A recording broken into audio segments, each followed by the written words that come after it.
Okay, so here's where we left off. Now, before I go on to anything else, I'm going to go up here to File and Save Scene, just in case something does happen, scene crashes, which Maya invariably tends to do at any given time, so it's always a good idea to save files. Now you can choose Maya ASCII or Maya Binary. Maya ASCII is a more sophisticated save, so it's larger file sizes, but it's a little more stable, so I'm going to go with that.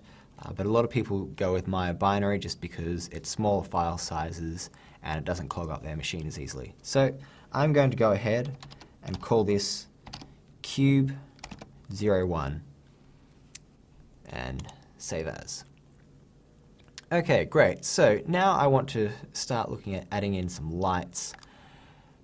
So I'm going to go back to my just plain perspective view, and I'm going to go to Create, Lights, and let's put in an area light.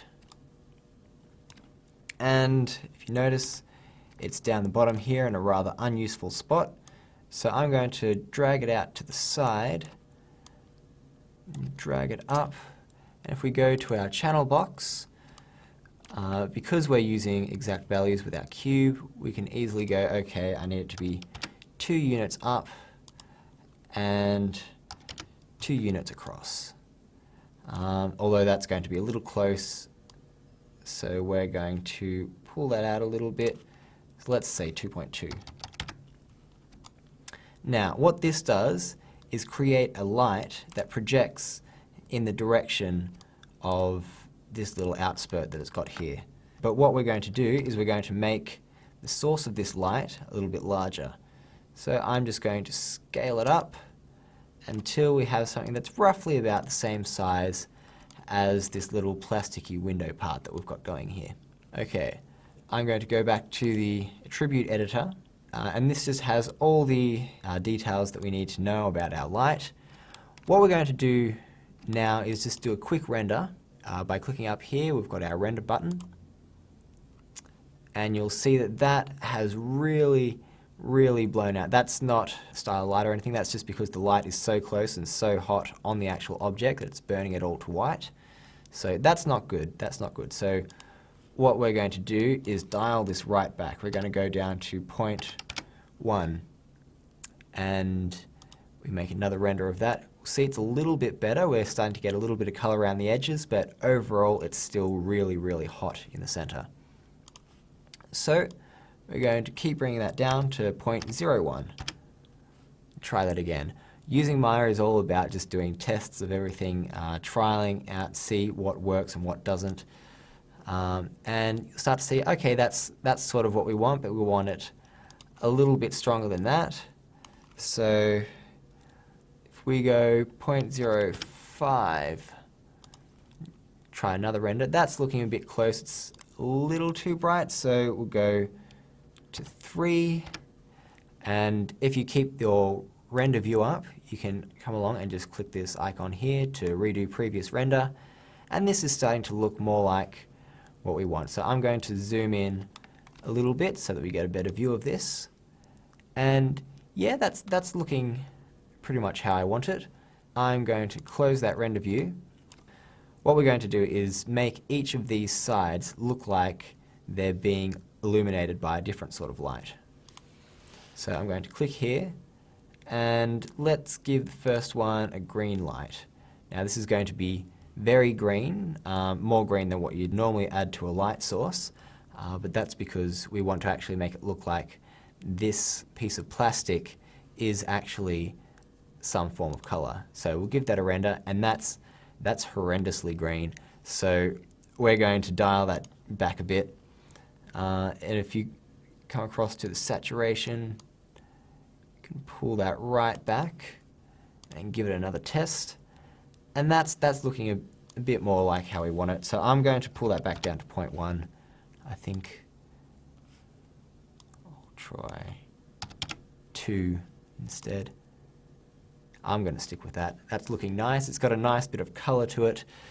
And what we want to do is go around and add this on each of the different faces but make them different colours. So we've got our light. Instead of having to go through and create each light separately, we may as well just use this one. So I'm going to hit Control-G to group it. So that's grouped the light, and I'm going to go Control-D to duplicate. And what I can do then is rotate that group around to, let's say, -90 degrees, and I have another light set up there. And then I'm going to go Control-D to duplicate again, and we're going to put in a value of 90, which will put a light around the other side. Duplicate again, put in a value of 180, and you've got that last side covered. And then again, click Duplicate, and rotate to -90,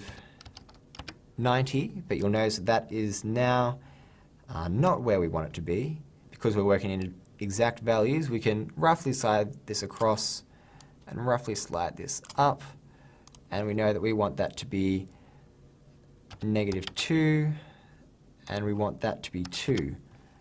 And so that will place our light in the correct spot. So we'll go back and select our light, come and choose a different light for that, and I'm just going to duplicate this one straight away, rotate it, change that to 90, and then just center it. I'll bring that back to 0, and this value here will need to come down to 0. We'll actually need that at -0.2. Okay, so that is all the lights set up around the box, but I've done it in a fairly messy way, so we're going to have to go and clean up that scene. So if we come over here to the perspective outliner, you'll notice that there's all these extra groups which we don't need. So if we plus each of these and we select each of our lights just by holding down Control, and then if we hit Shift-P, we will unparent them all. And now they're all still in the right spot, but we don't need these groups anymore. We'll just hit Delete. Okay, so we have our lights, and they're all facing the box. We'll just do a bit of a quick test render to see what that's looking like.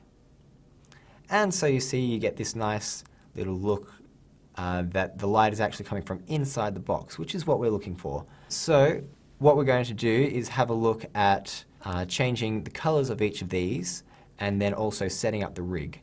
But we'll look at that in the next tutorial.